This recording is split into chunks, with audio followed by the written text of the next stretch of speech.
नहमदुहु व नसल्ली अला रसूलिहिल करीम अम्मा बाद। हज़रात गिरामी सामीन मोहतरम, अल्लाह रब्बुल इज़्ज़त ने अंबिया किराम जो हैं उनको दुनिया में मबूस फरमाया। जब उन्होंने अपनी दावत को दुनिया वालों के सामने रखा, बाज़ खुश नसीब तो ऐसे थे जिन्होंने उनकी दावत पर लब्बैक कहा, लेकिन चंद अफराद ऐसे थे जिन्होंने मानने से इनकार कर दिया और ये खुल कर सामने आ गए और उन्होंने अपनी दुश्मनी का इजहार भी किया।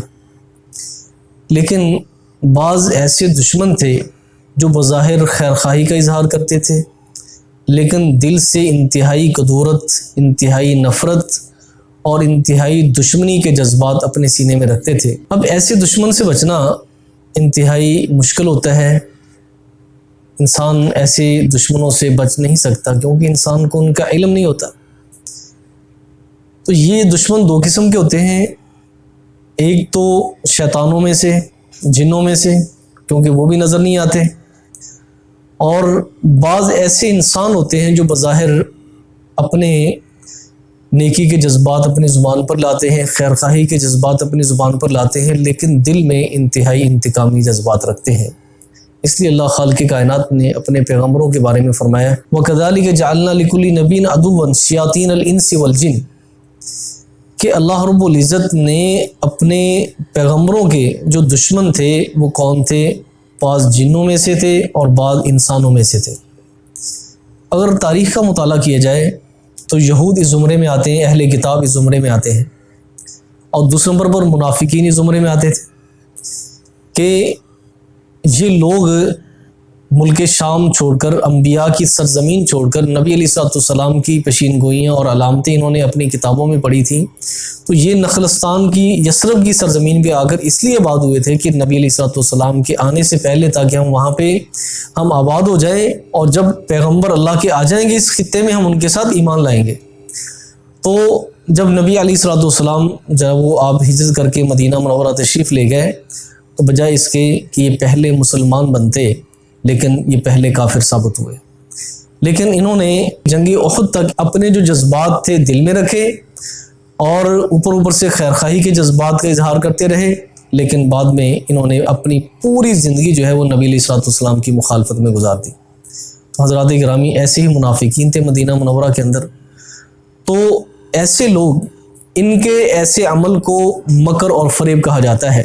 इमाम कुर्तुबी रहमतुल्लाह अलैह फरमाते हैं मकर की तारीफ़ में कि इंसान अपनी ज़ुबान पर वो बात लाए जो उसके दिल में ना हो, यानी दिल में इंसान इंतहाई इंतकामी जज्बात रखे और ज़ुबान से इंतहाई खैरखाही के जज्बात का इजहार करे। इसे कुरान मजीद की ज़ुबान से मकर कहा जाता है, फरेब कहा जाता है। तो अल्लाह खालिक़ कायनात ने इन लोगों को पहले मुतनबे फरमाया कि तुम जो कुछ मर्ज़ी कर लो, तुम अपने मकर व फरेब में कामयाब नहीं हो सकते। क्यों?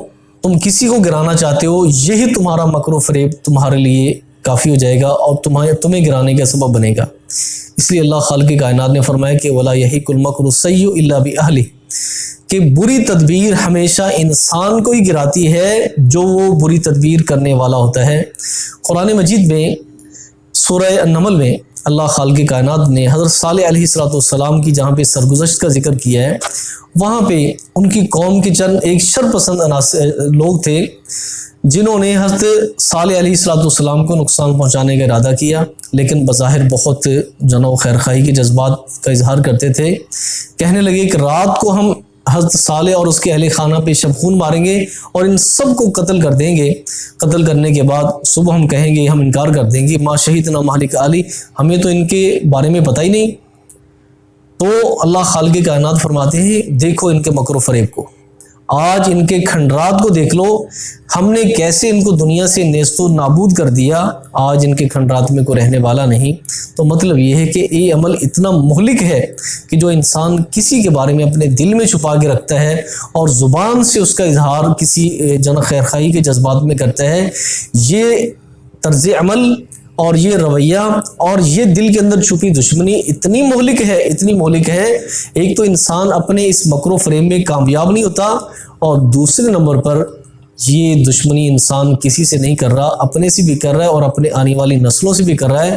اس لیے اللہ خالق کائنات فرماتے ہیں لوگوں ان کے کھنڈرات کو دیکھ لو، یہ کبھی آباد ہوا کرتے تھے لیکن ان کے مکر و فریب کی بنیاد پہ ہم نے ایسا ان کو دنیا سے نیست و نابود کیا ہے کہ آج تک ان کی رہائش گاہوں میں، ان کی کھنڈرات میں کوئی رہنے کے لیے تیار نہیں۔ تو اللہ سے دعا ہے کہ اللہ رب العزت مجھے اور آپ کو ایسے انتقامی جذبات سے بچا لے، اور ہر ایک مسلمان کے بارے میں دل میں خیر خواہی کے جذبات رکھیں۔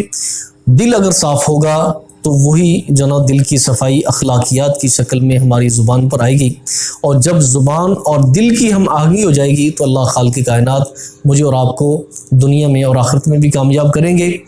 اب جو ہے اس کا علاج کیا ہے، معاشرے میں ایسے لوگوں سے بچنا کیسے ہے، انشاءاللہ العزیز آئندہ والے پروگرام میں ہم آپ کے سامنے رکھیں گے۔ سبحانک اللہم و بحمدک اشہد ان لا الہ الا انت استغفرک و اتوب الیک۔ السلام علیکم ورحمۃ اللہ وبرکاتہ۔